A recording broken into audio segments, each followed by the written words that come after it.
Hello everyone, welcome to my YouTube channel Pooja's Math. This is Pooja. Hope you all are fine. So let's start. आज हम करेंगे exercise 8.3 examples. ये एक ही video में तो नहीं हो पाएंगे, तो कोशिश करूँगी कि मैं 2 वीडियो डालूँ कंप्लीट करके। So let's start. Example 9, find the 10th and nth term of the GP 5, 25, 125 up to so on. हमें जीपी गिवन है, इसकी हमें 10th and 9th term find करनी है। देखो जीपी के बारे में भी आपको स्टार्टिंग में इंट्रोडक्शन में सीरीज़ जीपी सब कुछ बता चुकी हूँ। ठीक है, अब हम इनका सम्स में यूज़ करेंगे। जो भी हमें गिवन है वो लेट कर लेते हैं। अब जीपी गिवन है, ठीक है, हमें पता है कि जीपी की जो nth टर्म है उसका फॉर्मूला क्या होता है, an is equal to A R is to the power n-1 means हमें a और r की नीड होगी। तो यहाँ पे a हमारा क्या है 5 है और r हमारा क्या होता है, ठीक है, जो टर्म है उसे प्रीसीडिंग टर्म से उसको क्या करते हैं डिवाइड करते हैं। तो 25/5 5 5 सा 5 is equal to 5। Now an is equal to A R is to the power n-1 a और r की वैल्यू पुट करेंगे यहाँ पे। ठीक है, यहाँ पावर देखो मल्टीप्लाई में पावर ऐड हो जाती है, तो यहाँ पे 5 की पावर एक और ऐड हो गई, ये कैंसिल आउट हो गया plus minus, which is equal to 5 raise to the power n। अब हमें ये 10 फाइंड करना है, यानी कि 10th टर्म। तो सिंपल है, n की जगह हम 10 राइट कर देंगे। देखो या तो आप डायरेक्टली जो हमारे पास n का फॉर्मूला ये आ गया 5 raise to the power n की जगह सीधा यहाँ पे आप 10 पुट कर सकते हो, और अगर आपको सोल्व करना है तो आप सोल्व भी कर सकते हो, दोनों तरह से कर सकते हो, मैंने दोनों तरह से बताए हुए हैं। ठीक है, और अगर ये वाला मेथड करोगे तो आपको यहाँ राइट करना पड़ेगा इसको इक्वेशन 1 देके कि हमने इक्वेशन 1 का यूज़ किया है। और 10th देखिए example, which term of the GP this up to n terms is this. ठीक है, यानी कि इस जीपी की जो कौन सी टर्म है जो क्या है ये है, जिसकी वैल्यू ये है। जब भी कौन सी आ जाए ना, कितनी या कौन सी, ठीक है, कितनी हो हाउ मैनी हो तो n फाइंड करना होता है हमें, और कौन सी है तो हमें nth फाइंड करनी होती है टर्म्स, यानी कि किस नंबर की है। अब जीपी में हमें देखो a गिवन है 2 एंड r क्या है 8/2, 2 8 सा 2 4 सा 8, r हमारे पास आ गया 4, और an है n टर्म गिवन है हमें दिस, और n हमें फाइंड करना है, n की वैल्यू निकालने की कौन से नंबर की टर्म है। ठीक है, सो जो गिवन है वो लेके चलेंगे। an गिवन है तो an का फॉर्मूला राइट करेंगे यहाँ पे, A R is to the power n-1। यहाँ पे a एंड r की वैल्यू हम पुट करेंगे और यहाँ an की वैल्यू ये राइट करेंगे। अब यहाँ पे जो 2 मल्टीप्लाई में था ये इधर आके क्या हो गया डिवाइड में हो गया, इसको हमने कैंसिल आउट कर दिया। जब भी आपके पास इस तरह से सम हो कि किसी नंबर की पावर यहाँ वेरिएबल वगैरह में हो, तो जो अदर साइड होती है ना वो भी उस सेम नंबर की बेस सेम होएगा, कुछ ना कुछ पावर ही बनेगी। ठीक है, क्योंकि तभी हम कंपेयर करके वहाँ से n की या वेरिएबल की वैल्यू फाइंड आउट कर सकते हैं। अब यहाँ देखिए जो हमारे पास ये वैल्यू आई थी, अब यहाँ पे 4 था बेस, तो हमने 4 से जब इसको प्राइम फैक्टर बना के देखे तो 4 की पावर 8 बन रही है। ठीक है, अब बेस सेम है, कंपेयर करेंगे तो इट मीन्स पावर भी सेम होनी चाहिए, it means 8 is equal to 9 minus 1। 1 को उस तरफ ले जाएंगे तो n की वैल्यू क्या आ जाएगी 9। Hence 9th term of the GP is this. Example 11, in a GP the third term is 24 and the sixth term is 192, find the 10th term। ठीक है, given that a3 is equal to 24 and a6 is equal to 192, a3 का means क्या हुआ AR square, यानी कि यहाँ पे जो एक्सपोनेंट होता है वो 1 लेस होता है ना। सिमिलरली यहाँ पे a6 था तो यहाँ पे जो r का एक्सपोनेंट है वो क्या हो जाएगा 5 हो जाएगा। अब यहाँ से हमें फाइंड करनी है a की वैल्यू और r की वैल्यू। देखो जब हमारे पास AP होती थी तो उसमें बीच में प्लस माइनस का साइन होता था, तो हम उस इक्वेशंस को सोल्व करते थे प्लस या माइनस करके, लेकिन यहाँ मल्टीप्लाई में है तो इसलिए हम इसको क्या करेंगे डिवाइड करेंगे, मतलब हमें कैंसिल आउट करना होता है कैसे भी करें।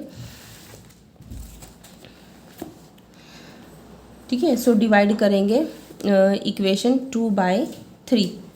ठीक है, ये क्योंकि ये बड़ी टर्म है, बड़ी वैल्यू है ये, जब इसको हमने डिवाइड किया यहाँ पे तो ये कैंसिल आउट हो गया a से a, और यहाँ से इसको हमने जितना भी ये सिंपल फॉर्म में आया हमने सिंप्लीफाई कर दिया।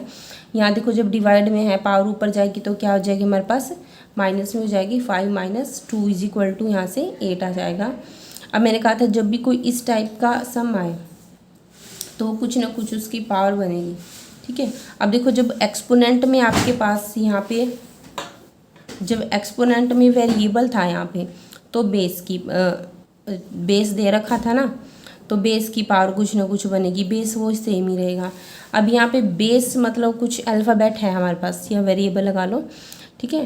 तो यानी कि एक्सपोनेंट सेम रहेगा, ठीक है। एक चीज़ सेम होगी तभी तो हम कंपेयर कर सकते हैं ना। तो ये हमारे 2⁻³ बनेगी। यहाँ से 3 इक्वल है, ठीक है। नंबर यानी कि जो नंबर होगा ना कोई, ठीक है, वो इक्वल होगा और जो वेरिएबल है फिर वो कंपेयर करके उसकी वैल्यू वो आ जाएगी। तो यहाँ से आर की वैल्यू क्या आ रही है हमारे पास 2 आ रही है। तो इस वैल्यू को हम पुट कर देंगे इक्वेशन 1 में, किसी में भी कर दो, 1 में कर दो या 2 में कर दो, क्योंकि हमें ए की वैल्यू चाहिए, ठीक है।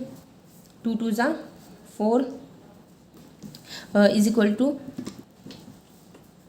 24, 4 इज इक्वल टू 24, 4 वहाँ डिवाइड में चला जाएगा, इसको कैंसिल आउट करेंगे हम। तो यहाँ से हमारे पास ए की वैल्यू क्या आ जाएगी 6। हमें क्या फाइंड करना था 10th term, A 10 is equal to क्या होगा ar⁻9 is equal to 6 into R की वैल्यू पुट करेंगे और जो 6 थी वो ए की वैल्यू थी। मैंने यहाँ राइट कर दिया है कि हमने यूजिंग इक्वेशन 3 and 4 जहाँ भी वैल्यूज़ थी, ठीक है, ताकि एग्जामिनर को ढूंढना ना पड़े और आपको भी एकदम से समझ आ जाए कि ये वैल्यू आई कहाँ से। बस 2 की पावर 9 है, इसको मल्टीप्लाई करेंगे 9 टाइम्स, फिर 6 से मल्टीप्लाई करेंगे, ये आंसर आ जाएगा हमारे पास। नेक्स्ट है find the sum of first n terms and the sum of first 5 terms of the geometric series this. पहले n टर्म्स का सम फाइंड करना है, यानी कि Sn, और फिर 5 टर्म्स का। जब Sn की वैल्यू ही आ गई हमारे पास तो n की जगह बस वहाँ 5 ही पुट करना है। ज्योमेट्रिक सीरीज़ है ये, ठीक है, ज्योमेट्रिक सीरीज़ है। अब सबसे पहले इसने सम की बात की है तो सम का फॉर्मूला आपके माइंड में होना चाहिए।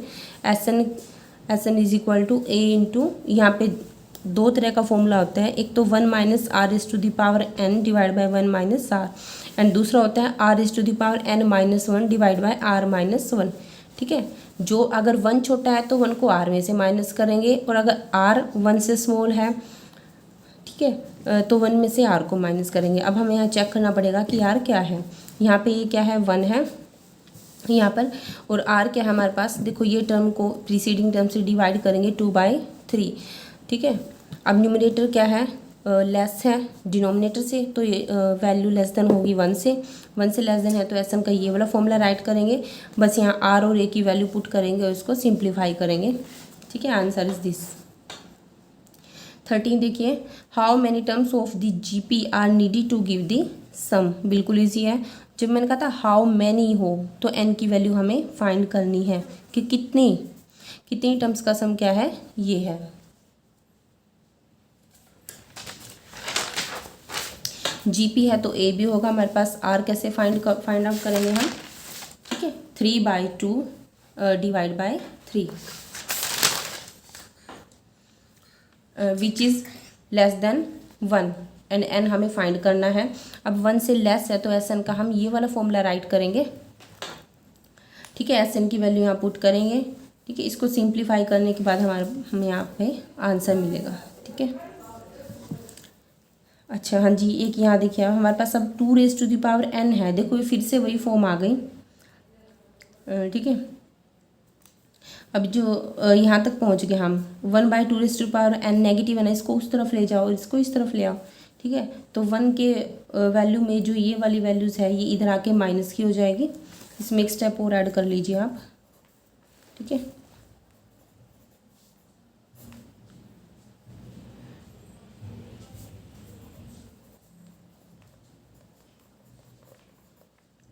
ठीक है, इसको उस तरफ ले जाओ, इसको इस तरफ ले आओ, ठीक है। यहाँ से मैंने कहा था देखो अब ये 2 की पावर 10 है यहाँ पे, सॉरी ये था हमारे पास पहले 2 की पावर n है, तो इसका मतलब ये भी 2 की पावर कुछ ना कुछ बनेगी, क्योंकि हमारा एक्सपोनेंट में वेरिएबल है, ठीक है। तो बेस तो हमारा 2 ही रहेगा, तभी हम कंपेयर कर सकते हैं, ठीक है। तो यहाँ से ये 2 की पावर 10 बनेगा, कंपेयर करेंगे तो n is equal to 10। Hence 10 terms of the given GP are needed to give this sum this. ये लाइन क्वेश्चन में से आप राइट कर सकते हो, कंफ्यूज होने की ज़रूरत नहीं है। ठीक है। ओके, नेक्स्ट सम जो रिमेनिंग सम है वो नेक्स्ट वीडियो में। Thank you.